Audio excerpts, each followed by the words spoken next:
Beyond Stillness, Stories After Stroke is made possible by our guests and tax-deductible donations from friends and listeners like you. Join us in empowering stroke survivors with stories of wisdom, purpose, connection, and hope at www.beyondstillness.org.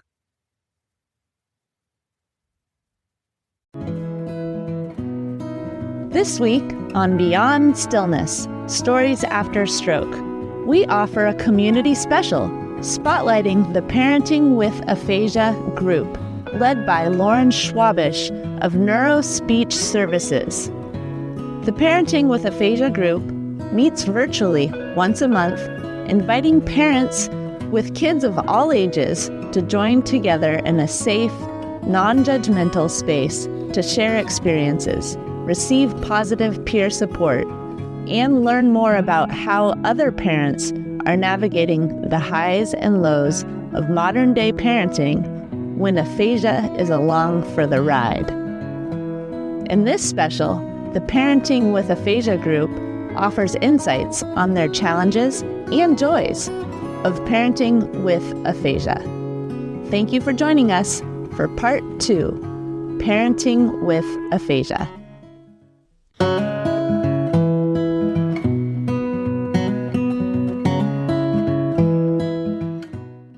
Hello and welcome to Beyond Stillness. Stroke offers a powerful, life-changing shift in perspective. Each colorful memory creates a parable for life's greater teachings, a compass for journeys ahead, and inspired wisdom for unique growth. This radio show, Beyond Stillness, offers an hour of pause for storytelling and reflection. Ultimately, Beyond Stillness is a welcoming environment that reveres the moment beyond stroke's paralysis. Still moments unite humanity and divinity. I'm your host, Molly Bucola. Today, we welcome guests from the Parenting with Aphasia Group, facilitated by Lauren Schwabish of Neuro Speech Services.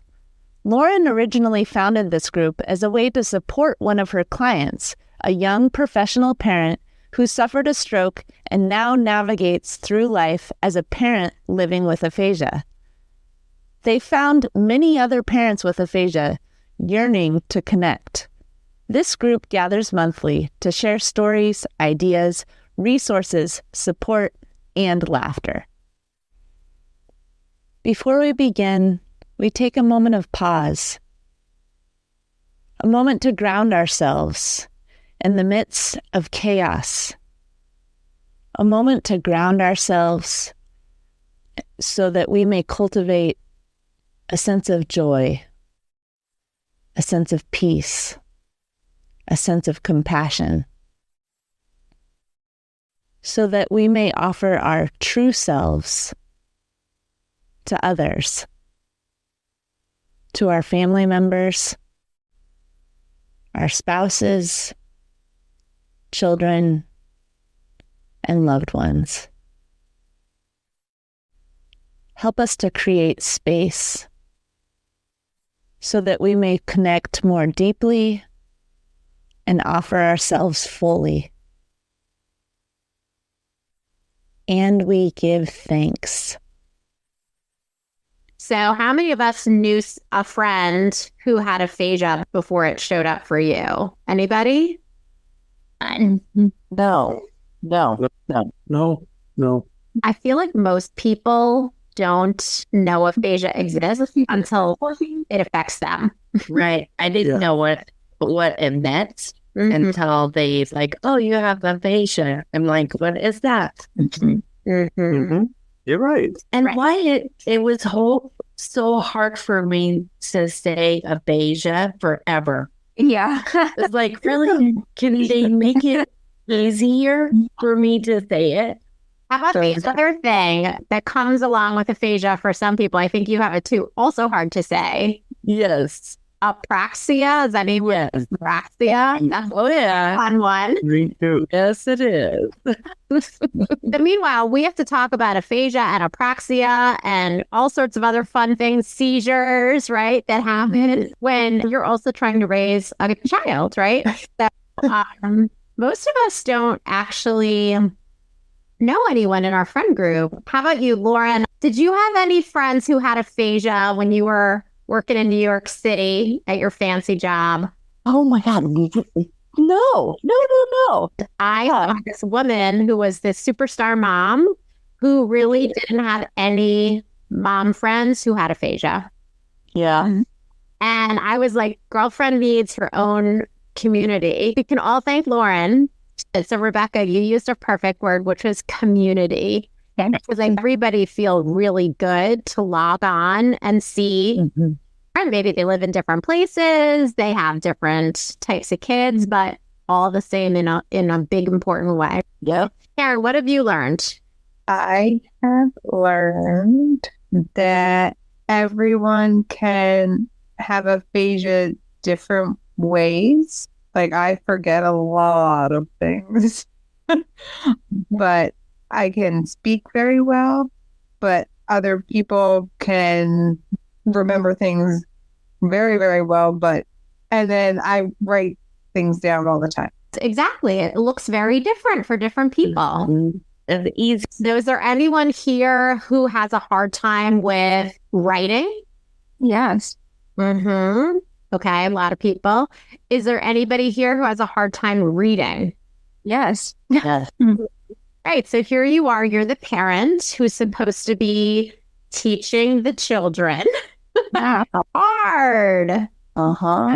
Last week, we're getting ready to do stuff for going to lineman school. I had to help him with grants. Oh my goodness. That was the hardest thing in the whole world to do. It really is. Whoa. So I just went on and paid $40 to have someone to do it for him because I'm like, you know what? I can't do this. Throw some money at that problem. Yeah, I'm like, here you go. I'm curious to know, for those of you who have difficulty, there's a lot of you, actually probably all of you, who have difficulty reading and writing, how does it feel when you're either at school or you're at home and your kid is coming to you and you are struggling with reading or writing? Horrible. Horrible. Yeah. Horrible. Horrible. Yeah. So this is something where if you don't have community to be able to get together and be like, this right? Sometimes this is a nice place to just come and say that this feels horrible. My kid needs me and I can't help them.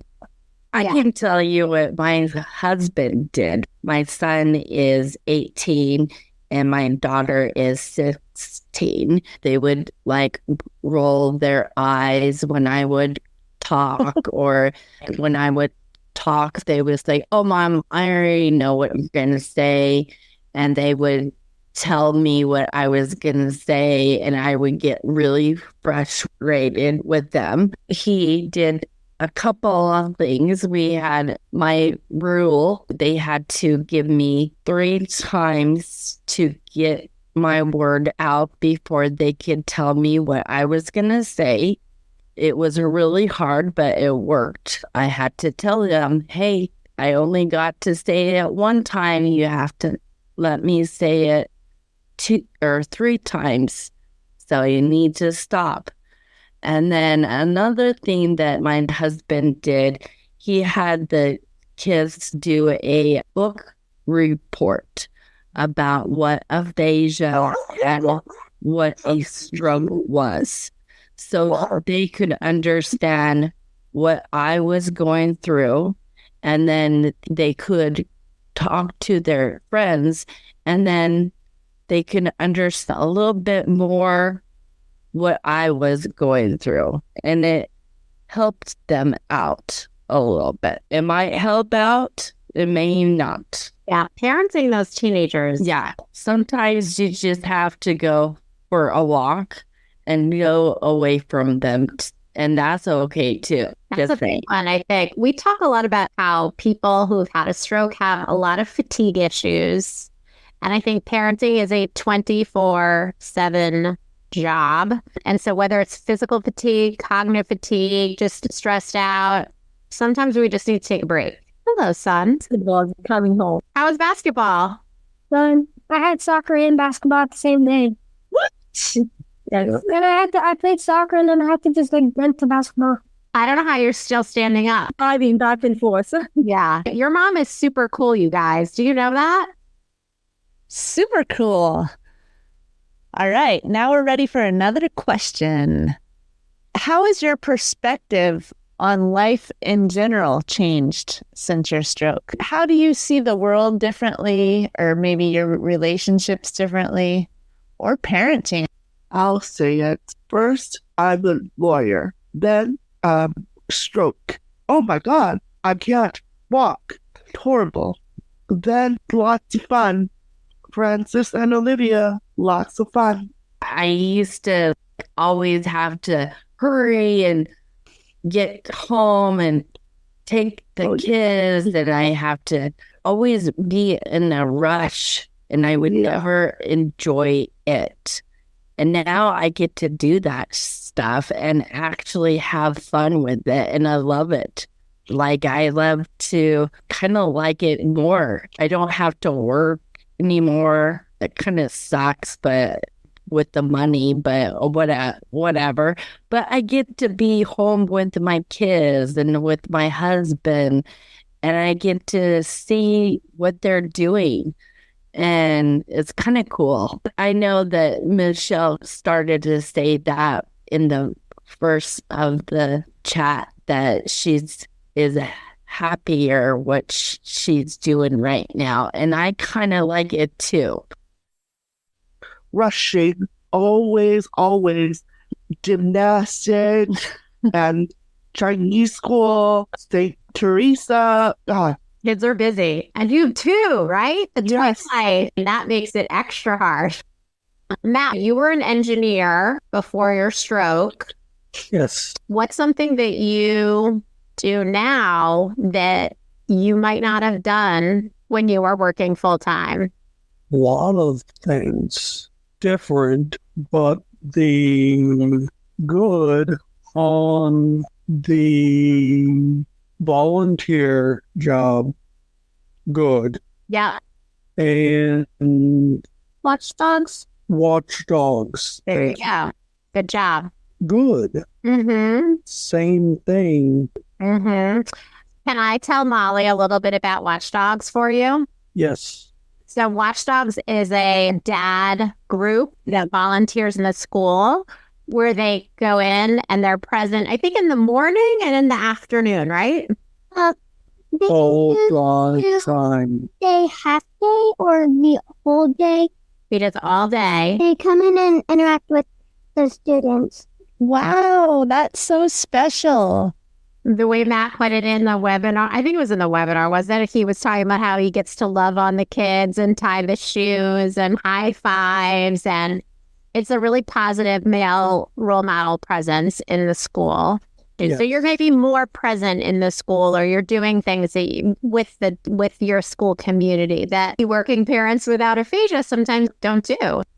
Some wisdom was told to me once that on your gravestone, you will never write, "I wish I worked a few extra hours," or "I wish I got the extra gig," or "I wish I accomplished the extra business deal." But to say that you were present with your family, or you were able to help your family to grow and become better people, I think that's really what's important in life. Yeah, that's awesome. I have a lifelong friend. I've been friends with her since I was 5 years old. I talk to her every single week, and we are definitely closer now than we are like I don't want to say old women because we are not old, but but we're a lot closer now. Like we definitely keep in touch every week. Like we check in to see how everybody's doing and all that stuff. Because when I had my stroke, she made sure that I was still alive to make sure. But like she went to see me. She came down to where I lived. And it was just a lot of stuff happened that she did not have to do. And she's my person, or I should say one of my people. When you're 5 and you're still good friends when we're 40, she is one of my people, and she's my number one. I love that lady. She showed up for you big time. She showed up for me. Yes. That's awesome. So Jordan, who do you feel like you got closer with after? Paul, my friend, and good guy and heartwarming for me. That's awesome. My sisters, 2 sisters, and then my brothers, and my mom helped a lot, and then my husband. My parents and my mom, Mercy. Mm-hmm. So family really kind of came through for you? Yeah. My brothers and my sister, they're always there for me. And my husband, too. They're all my kin. They're my group, I guess. Mm-hmm. So good. Because it takes a village to raise a kid. They always say that, right? So it takes a village to recover from a stroke. That's really wonderful. It's my wife, and I have my daughter. So they've been, it's hard for your kids because I think like life keeps going. But my wife, my daughter have been wonderful through the whole thing. And I haven't been very nice. I wasn't at the start. I wasn't very nice for a number of months as you figure things out. And now that you're on the other side, I realize now how wonderful my wife and kids have been there.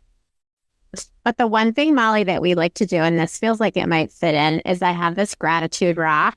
And we always just take one quick loop around to all the people and just give a chance to offer some gratitude, because we know that's a really important brain healthy behavior. It helps us get through the tough times. So I am grateful for this group. I'm grateful for Molly, who joined us. And Karen, tell us one thing you're grateful for. I am grateful to have technology, that I can still work with it. I am happy for my little kid. Well, this is easy tonight. I'm grateful for Molly because she gives John a place to talk. He has no one to talk to about this, and he likes talking to Molly, so I'm glad that Molly has a caregiver group, and he likes going to it. I only told him he had to go the first time, and every time after that is because he wants to go, so I'm grateful for Molly. That's awesome. Thank you, Michelle. Wendy, what are you grateful for? I'm grateful. Crying, laughing, silly. I'm grateful. Francis and Olivia. Oh, so sweet. Grateful as family and new meetings and maybe others group and language, English, and moving better. Having Tina being able to get back into one of these groups is quite wonderful. Awesome. I am grateful for you and my the support. Karen made a comment about being 40. I'm like, I'm 15 years past, but I appreciate that I can still laugh after a stroke. I enjoy my kids and now my grandkids. Dance. I love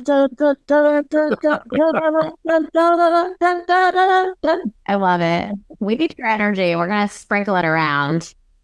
I am so thankful for each and every one of you. I love that you shared the reality, the difficult times, And you also shared stories of hope, and you shared laughter and little bits of wisdom and guidance. And I'm so happy to know that there's a group like this out there. And anyone that is a parent and has aphasia could truly benefit from spending time with each of you and you as a group. Thank you for being you and showing up. As we close, help us to hold space for the words shared today. The reflections, the connections, the laughter, the frustration. Parenting can be complicated, to say the least. Today, we honor ourselves as people and as parents so that we may create space for others and create space for ourselves to shine in the midst of community. Grant us the courage and grace to show up as our best selves, as our full selves, as our beautiful selves. And we give thanks.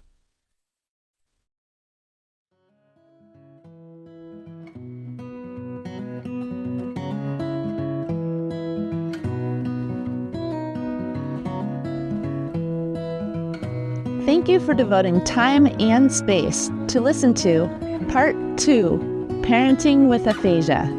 For the full story, please listen to Part 1. Each colorful memory creates a parable for life's greater teachings, a compass for journeys ahead, and inspired wisdom for unique growth. In this episode of Beyond Stillness, Stories After Stroke, we offered a community special spotlighting the Parenting with Aphasia group, facilitated by Lauren Schwabish of Neuro Speech Services. They shared insights on what they wish they knew earlier in their journey, ways to address parenting challenges, silver linings of life after stroke, and gratitude and laughter. If you enjoyed this moment of pause for storytelling and reflection, please like, share, or subscribe to the Beyond Stillness Stories After Stroke podcast. Again, thanks for listening. And remember, as part of the stroke community, you are more than supportive. You are inspirational.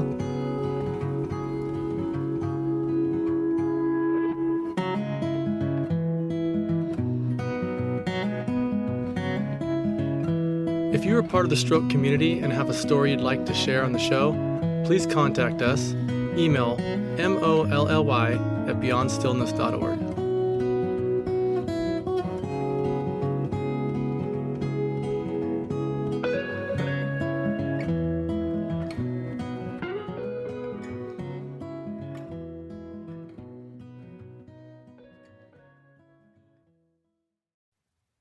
Beyond Stillness, Stories After Stroke is made possible by our guests and tax-deductible donations from friends and listeners like you.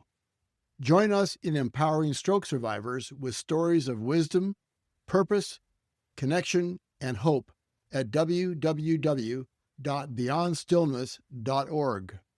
Another way to support is to like, share, or subscribe to our weekly show. Again, thank you for devoting time and space for this week's episode of Beyond Stillness, Stories After Stroke.